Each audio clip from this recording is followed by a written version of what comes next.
Estamos acostumbrados a pensar en el placer como algo bueno.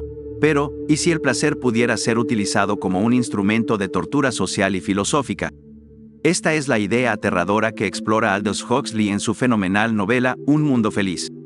Frecuentemente aparece en las listas de los mejores libros del siglo XX, y una lectura minuciosa revela una profundidad filosófica incomparable con casi cualquier otra novela distópica. Mientras que otras visiones de totalitarismos ficticios se centran en el sufrimiento causado por la represión estatal, en Un Mundo Feliz, casi todos son felices. Viven en un paraíso hedonista, y sin embargo, están permanentemente desconectados de cualquier tipo de profundidad emocional o filosófica. Casi todos los ciudadanos viven en una felicidad superficial, no obstante, unas pocas almas eligen rebelarse. Como siempre, ten en cuenta que esta es solo mi interpretación y hay mucho de lo que no podré hablar. Pero comencemos con una sinopsis de la novela y demos un panorama de la sociedad de este nuevo mundo. Un Mundo Feliz está ambientado en una versión postguerra de la Tierra donde un gobierno global ha tomado el control, dirigido por 10 gobernadores que llevan el título de controladores.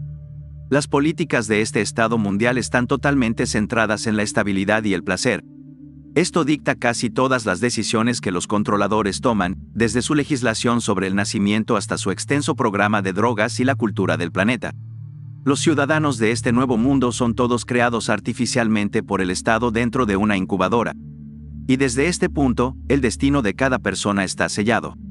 Inmediatamente son separados en clases que van desde Alpha Plus hasta Epsilon, y la letra que lleven dictará sus vidas enteras, desde la educación que recibirán hasta los trabajos que tendrán y su posición social. Los Alpha Plus serán los futuros científicos, líderes y destacados del mundo, mientras que los deltas y los epsilon estarán atrapados con tareas serviles. Dependiendo de la clase a la que pertenezca un embrión, se le proporciona un ambiente ideal para nutrir su desarrollo físico y psicológico futuro, o se le afecta deliberadamente con la aplicación de alcohol y otras soluciones diseñadas para obstaculizar su intelecto y cuerpo más tarde en la vida. Una vez que los niños nacen, son criados por el Estado y el concepto de madres y padres está totalmente prohibido. Cada niño es hijo del gobierno, y cada pequeño es condicionado psicológicamente para tener ciertas creencias sobre la cultura, la sociedad y las otras clases. Los alfas son enseñados a mirar con desprecio a los deltas y épsilons, mientras que los deltas y épsilons son enseñados a venerar a los alfas, pero siempre a distancia. Una vez que crecen, las drogas de la felicidad, llamadas soma, están disponibles bajo demanda, y a cualquiera que se sienta triste o molesto se le anima a tomar un poco para restaurar su antigua paz mental. La miseria está extremadamente mal vista y la idea de entender la empatía se considera anticuada. La historia de Un Mundo Feliz sigue a Lenina Crown, Bernard Marx y Helmholtz Watson, mientras lidian con la llegada de John el Salvaje, alguien que nació fuera del Estado mundial. La trama comienza en serio cuando Bernard lleva a Lenina de vacaciones a una reserva de salvajes.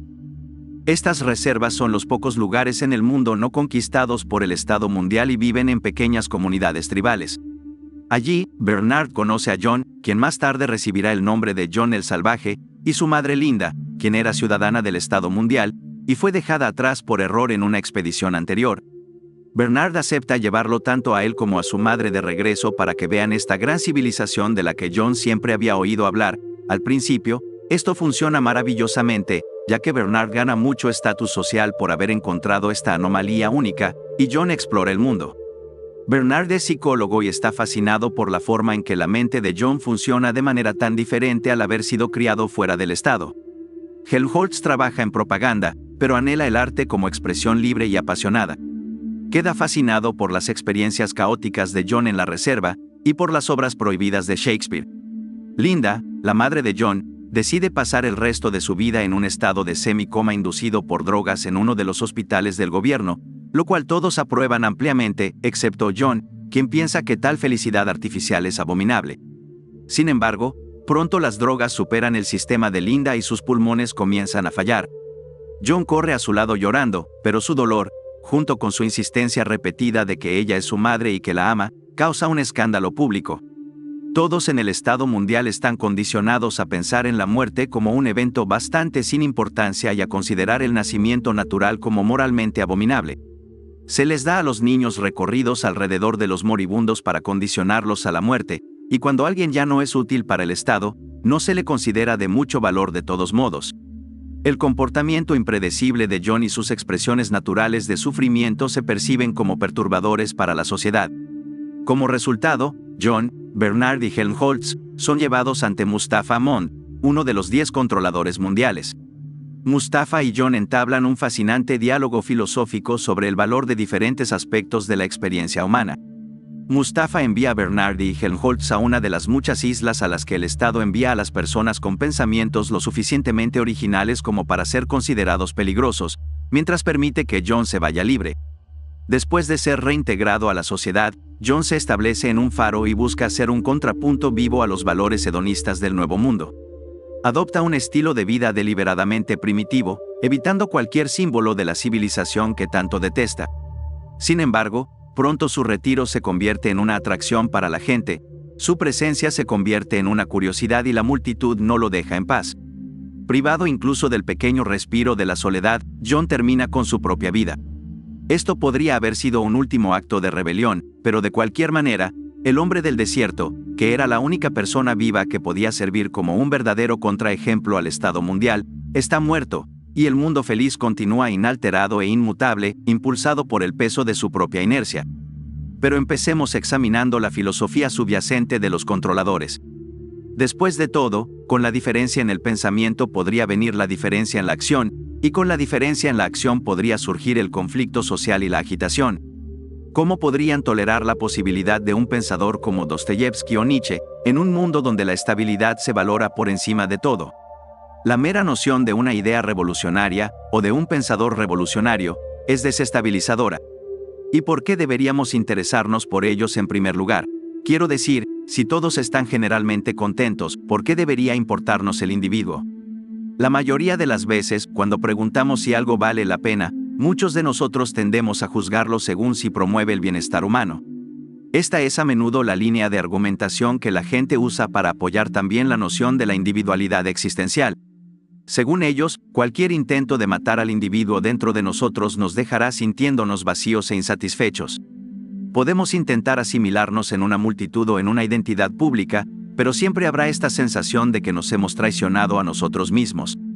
Lo que hace que un mundo feliz sea tan fascinante es que este argumento supuestamente ya no se aplica. No se nos presenta ninguna evidencia de que la noción de individualidad haga a alguien en el estado mundial más feliz. En este momento, no sienten la necesidad de ser individuos, están contentos en sus posiciones de clase y tienen una vida que les brinda más placer hedonista del que cualquiera de nosotros jamás obtendrá. Pero de todos modos, nos parece que falta algo. La pérdida del individuo parece una gran tragedia incluso cuando nadie está sufriendo por ello. El antiguo filósofo griego Aristóteles pensaba que el bien humano último era la eudaimonía, o el florecimiento. Este era un estado agradable y pleno que alguien alcanzaba cuando realmente vivía de acuerdo con la razón y la virtud. En un mundo feliz, vemos que estas filosofías se enfrentan en cuanto al valor de nosotros como personas únicas. No podemos ser valientes si no existe el peligro, y no podemos ser magnánimos si no se nos permite formar apegos con otros. En un mundo feliz, toda esta complejidad en la ética y el carácter se reduce a maximizar el placer, pero hay una verdadera pregunta de si esto es una justificación suficiente para abolir nuestras idiosincrasias. Es bastante común que una distopía robe a las personas lo que las hace esencialmente ellas mismas y absorba a cada persona individual en una idea más amplia del público. Pero lo que hace que esta obra sea tan brillante es que a primera vista, esta pérdida de unicidad parece haber hecho a todos más felices, mientras que podrías mirar 1984 y decir que obviamente, la falta de individualidad es parte de la razón por la que los ciudadanos están sufriendo, en la novela de Huxley no están sufriendo, y tenemos que hacer la genuina pregunta de si la unicidad vale una pérdida de placer. Donde otra ficción distópica defiende la individualidad en términos utilitaristas, Huxley ataca la misma premisa inicial del utilitarismo al presentarnos una situación en la que hemos renunciado a nuestra individualidad por más felicidad, y ahora debemos preguntarnos si valió la pena.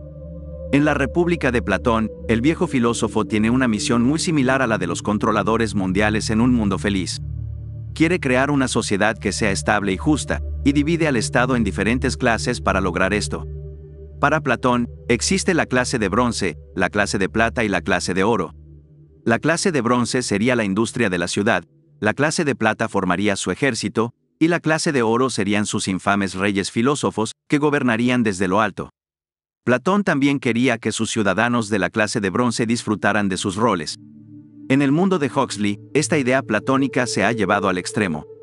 Como mencioné antes, existe un sistema de clases biológicas rígido basado en la nutrición que alguien recibe como embrión, y tan pronto como esto se hace, cada clase es condicionada para conocer y amar su lugar. Los deltas y épsilons son hechos deliberadamente poco inteligentes por las intervenciones del criadero, y son condicionados a lo largo de toda su educación para amar su trabajo.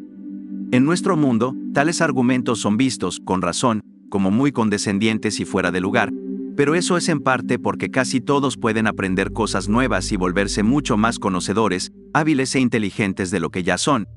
Incluso los creyentes más acérrimos y extremos en los límites fijos de la inteligencia no piensan que la gente no pueda aprender o crecer. Pero en el mundo de Huxley, realmente no hay posibilidad de crecimiento para los deltas o épsilons, lo que complica la cuestión ética. Se nos presenta una sociedad que es profundamente desigual y paradójicamente meritocrática. Todos terminan donde pueden alcanzar según sus capacidades, pero estas oportunidades están predeterminadas desde el nacimiento. Aunque esto puede conducir a una situación de aparente felicidad, nuestra intuición moral sugiere que la injusticia no reside en las consecuencias, sino en la estructura misma. Filósofos como Spinoza y Schopenhauer son solo dos de muchos deterministas que creen que nuestras vidas y decisiones están predeterminadas, influenciadas por factores como traumas infantiles o historiales familiares. El sistema de clases determinista en la novela de Huxley refleja de manera exagerada y aguda cómo el universo, en teoría, ya determina muchos aspectos de nuestras vidas desde temprana edad, aunque no tengamos control sobre ellos. Podríamos no estar viviendo en el sistema extremadamente controlado como el mundo de Huxley, pero a menudo pasamos por alto cómo nuestro propio entorno está funcionando de manera similar a cómo lo harían los controladores en su sistema de crianza. En un mundo feliz, la gente sabe qué está limitando sus elecciones, pero ¿acaso sabemos nosotros qué está limitando las nuestras? ¿Acaso sabemos en qué medida podemos realmente atribuirnos el mérito de nuestra posición en la vida, considerando cuánto han intervenido factores causales fuera de nuestro control? En una carta, Kafka describe que él y sus novelas son inseparables. Esta afirmación refleja la típica intensidad de la vida artística, pero también destaca algo fundamental para la satisfacción personal, y esto es la capacidad de crear. Cuando John llega a la sociedad futurista, descubre que las obras de Shakespeare son una de las pocas cosas que podían leer en la reserva, pero están prohibidas en el Estado mundial. Cuando va a un lugar de entretenimiento con Lenina y ve una película totalmente inmersiva, se horroriza por la superficialidad del arte que encuentra. Las tramas son predecibles y los personajes son simples, sin desafiar ni revelar nada significativo, sin fomentar la reflexión ni plantear preguntas interesantes, y esta frustración por el arte es compartida por el propagandista Helmholtz. Helmholtz quiere desesperadamente crear arte, pero a pesar de ser uno de los pensadores más profundos que alguien ha conocido en el Estado mundial, no puede convocar nada de profundidad. Cuando se encuentra con las obras de Shakespeare a través de John, queda asombrado por la creatividad en exhibición. Esto es lo que ha estado faltando en su vida, pero su programación está tan arraigada que ni siquiera puede apreciarlo completamente. Esto entristece a John porque se da cuenta de que no solo se le ha hecho a Helmholtz incapaz de crear cosas expresivas, sino que la propia capacidad de ver y reconocer profundidades de emoción o pasión le ha sido totalmente robada. Este diálogo sobre el arte y la creatividad llega a un punto culminante en la conversación entre John y Mustafa al final de la novela. John lamenta el estado del arte en el Nuevo Mundo, y Mustafa sorprendentemente está de acuerdo. Dice que no hay nada que ellos hagan, o incluso puedan hacer, que se compare con Shakespeare. Según él, no se puede tener arte excepto mediante el sufrimiento y la lucha. Para Mustafa, la creatividad extrema solo puede existir mientras haya guerra, hambruna, enfermedad, dolor, pérdida y pena, pero él y los otros controladores mundiales han trabajado muy duro para eliminar estas cosas. No hay necesidad de arte, y para Mustafa esto no es una causa de desesperación, sino de celebración agridulce. Para él, la muerte de la creatividad es un pequeño precio a pagar por un mundo sin dolor. Lo que Mustafa no entiende es que en un momento de creatividad nos unificamos con nuestra obra, nos convertimos en uno con ella mientras mantenemos nuestra individualidad. Para otros como Kafka, el arte es en parte una expresión de algo interno, una forma de comunicarse con el mundo y con otras personas, esos aspectos de nosotros mismos que no podemos poner en palabras directas. El escritor y filósofo ruso Fyodor Dostoyevsky dijo que una de las cosas insoportables de la vida en su campo de prisioneros era su incapacidad para poner plumas sobre papel. Estaba constantemente lleno de ideas y éstas le gritaban para ser expresadas, pero su voluntad estaba frustrada, y muchas personas sienten esto hasta cierto punto. Así que dado lo anterior, nos llega a la mente la siguiente pregunta: ¿son los ciudadanos de un mundo feliz felices en el sentido más amplio, o están desconectados de algunas de las alegrías más profundas de la vida debido a su incapacidad de ejercer estos impulsos creativos internos? Característicamente esta obra nos deja múltiples preguntas, pero los problemas no terminan ahí. Algunos de los mayores relatos de la historia se han centrado en el amor y su compañera terrenal, la pérdida. Y la literatura sobre el amor es la idea de que queremos fusionarnos con otra persona de alguna manera. Por ejemplo, en la Biblia, esto se expresa como convertirse en una sola carne. Así que es notable que en un mundo feliz, los controladores hayan intentado eliminar este deseo en nosotros, condicionándonos a no tenerlo. En lugar de este deseo de fusionarnos con otro, existe el axioma de que todos pertenecen a todos los demás, y hay un amor que es totalmente libre. En el estado mundial, la palabra libre significa sin restricciones. Hacer el amor se considera casi como hacer cualquier otra cosa trivial. La misma Lenina es vista como extraña por tener impulsos ligeramente comprometidos.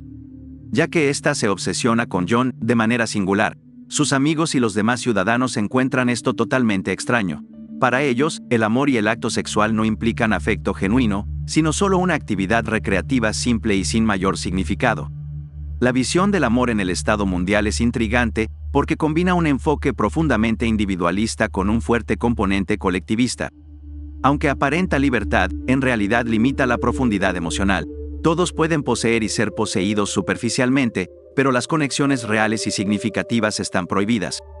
Aunque todos pertenecen a todos, en última instancia, son solo objetos de consumo para el placer propio, y esta aparente libertad se convierte en una ilusión cuando las opciones reales están ausentes. En el nuevo mundo, la conexión se ha sustituido completamente por el consumo. El compromiso fundamental está prohibido. Comprometerse con alguien puede llevarte al ostracismo social e incluso al exilio. Sin embargo, es a través del compromiso que podemos experimentar las formas más profundas del amor, la compañía y más. Este punto no es más profundo de lo que parece. Para establecer una verdadera conexión con otros, debemos dedicarles nuestro tiempo, atención y afecto de manera desinteresada, no tratándolos como objetos para nuestro propio placer. Es un amor dado y recibido libremente, pero no en el sentido de libertad que se entiende en un mundo feliz. En la obra, cada relación romántica se reduce a un intercambio de placer por placer. Esta carencia se vuelve más insidiosa porque no se obliga a renunciar al amor, sino que se enseña que es trivial, y tomarlo en serio es visto como excentricidad no deseada. La situación de tener muchas opciones, pero incapacidad para comprometerse con alguien en particular, me recuerda a lo que Kierkegaard discutió y definió como una desesperación provocada por un exceso de posibilidades. A veces, posponer la inversión en una elección nos afecta porque nunca nos comprometemos profundamente. Para Kierkegaard, el compromiso es un salto de fe necesario para enriquecer nuestras vidas, aunque sea aterrador e irracional. Sin embargo, a menudo es mejor comprometerse con algo que no comprometerse con nada. No obstante, hemos hablado mucho sobre la cultura cuidadosamente diseñada del Estado mundial, y ahora es momento de centrarnos en su mecanismo de imposición, un método de control familiar para nosotros, el aislamiento y la vergüenza. La vergüenza es una experiencia común, especialmente durante la adolescencia, cuando se siente que todo lo que haces está mal o eres constantemente juzgado por otros. En el mundo hedonista de un mundo feliz, la vergüenza actúa como el motor del castigo que mantiene el orden social. Esto se ve claramente en el caso de Bernard Marx, un alfa de alta casta y exitoso psicólogo. A pesar de su estatus, Bernard es constantemente avergonzado por su estatura. En una sociedad donde el tamaño físico es valorado como una virtud y los alfa deben destacar sobre las clases inferiores, esta diferencia causa una profunda inseguridad en Bernard. Esta pequeña alienación también lleva a su separación de la sociedad en general, y es lo que lo lleva a dejar de tomar soma y a empezar a experimentar la tristeza de manera deliberada, como un pequeño acto de rebelión contra la sociedad que lo ha marginado.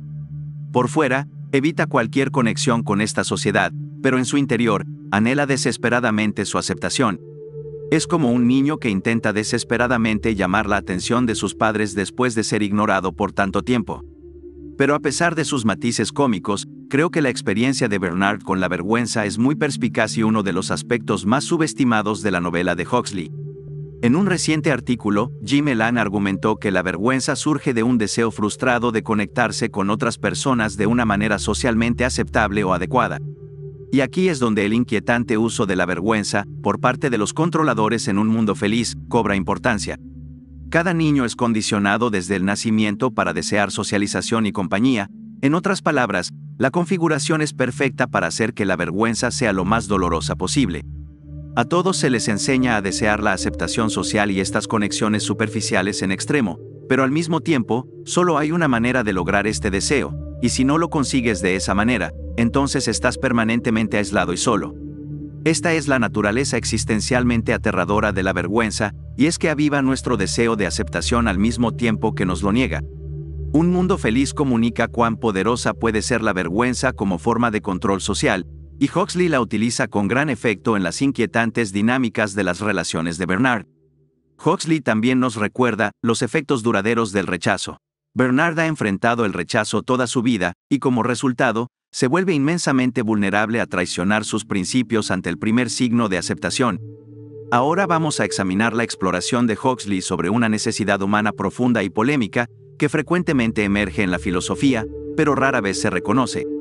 A lo largo del Nuevo Testamento, encontramos temas de sacrificio evidentes. Cristo muriendo en la cruz para redimir a la humanidad es el ejemplo más destacado.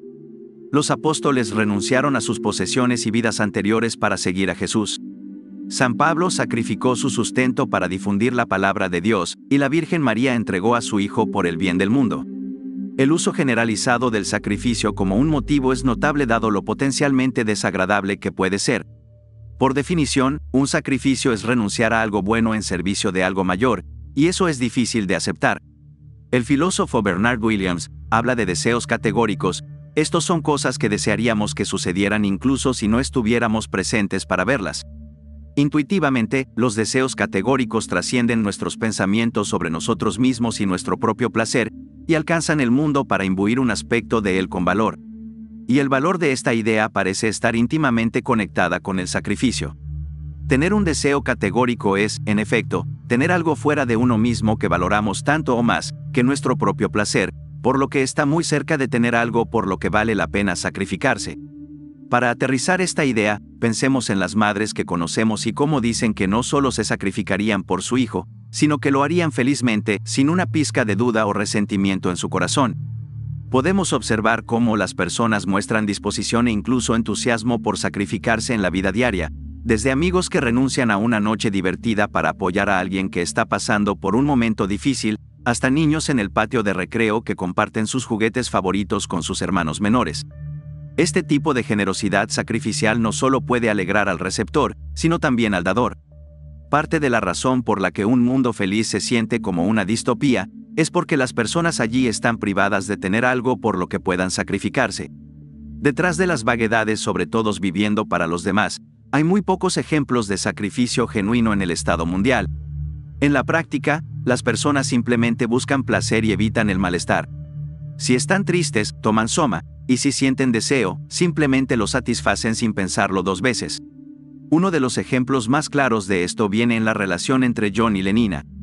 John claramente se siente atraído por Lenina, al igual que ella por él, pero no quiere consumar esto hasta que estén en un vínculo comprometido. Esto tiene poco sentido para Lenina, pero para John, la negación es en sí misma el punto. Este mismo impulso de sacrificio se encarna en Helmholtz, cuando comienza a actuar en contra del Estado mundial, insertando su propia poesía en sus conferencias sobre propaganda, a pesar de estar prohibido. La disposición de sacrificarse por compasión hacia otros representa la esencia de la bondad humana.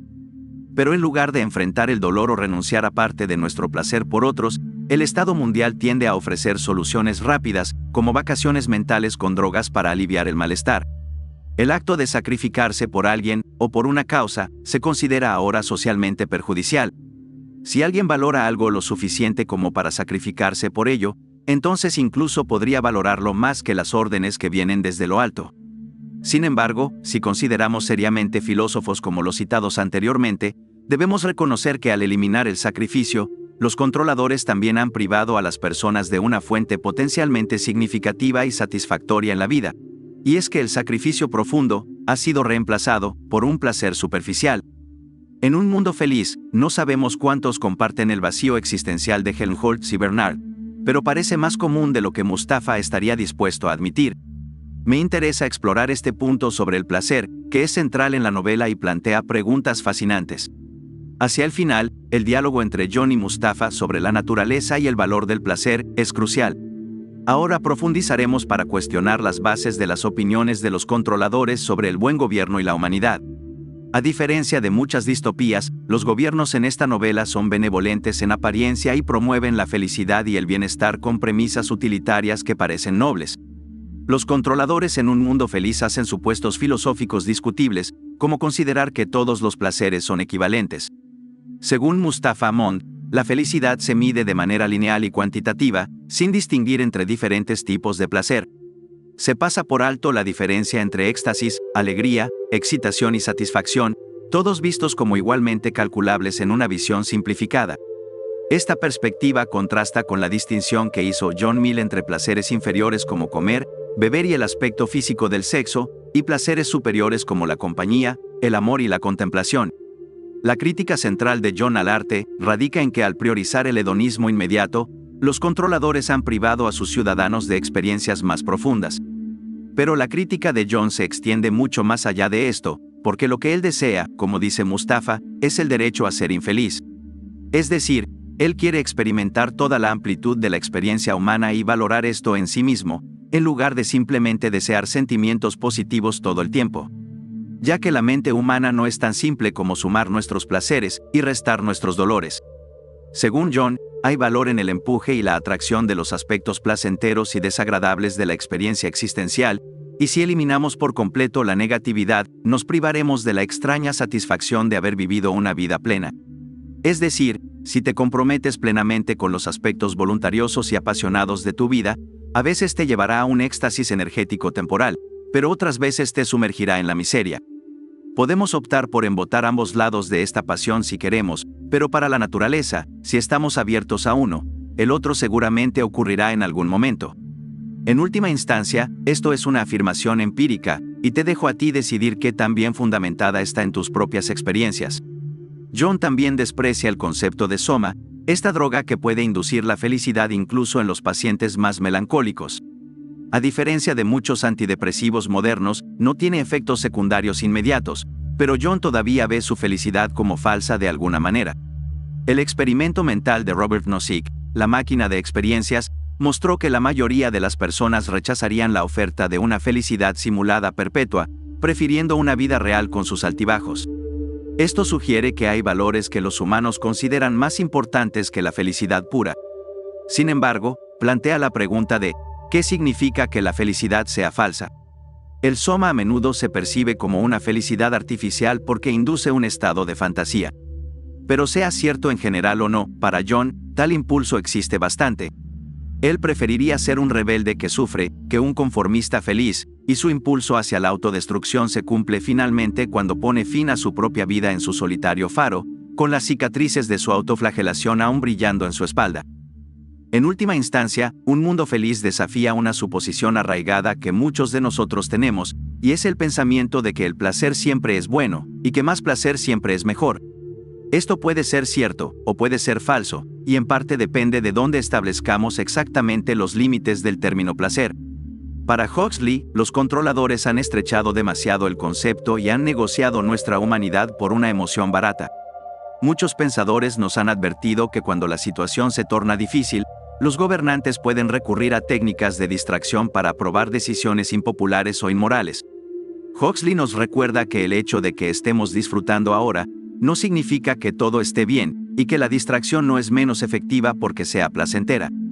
En tercer lugar, a nivel filosófico, podemos comenzar a preguntarnos qué cosas son más valiosas que el placer, y cómo podrían influir tanto en nuestro sistema ético, como en nuestra filosofía existencial. Más allá de esto, preguntarnos si los placeres pueden ser vacíos, o si algunos placeres son más moralmente importantes que otros, o si hay cosas como la libertad, la expresión o la individualidad, que son elementos más importantes que el placer. Todas estas interrogantes pueden revitalizar nuestro interés filosófico, y todas estas son preguntas abiertas, pero profundamente interesantes. Tu respuesta a estas preguntas te ayudará a decidir si un mundo feliz es una utopía defectuosa, o una abominación absoluta que pisotea todo lo humano en nombre de una falsa convicción. Porque a fin de cuentas, lo que separa a un mundo feliz de otras obras contemporáneas, son las preguntas inquietantes que atraviesa todo el libro, preguntas como las siguientes: ¿y si los controladores tuvieran razón? ¿Y si el placer es todo lo que existe? ¿Y si renunciar al arte, la libertad, la individualidad, el cambio, el amor, la movilidad de clase y la soledad, vale la pena con tal de obtener nuestra dosis diaria de felicidad y disfrutar de sueños sencillos? Mustafa Fon se presenta ante nosotros como un moderno Mefistófeles con la mano extendida. Pero la pregunta que todos debemos de hacernos es: ¿realmente vale la pena su oferta? La respuesta a esto puede cambiar radicalmente el curso de nuestras vidas.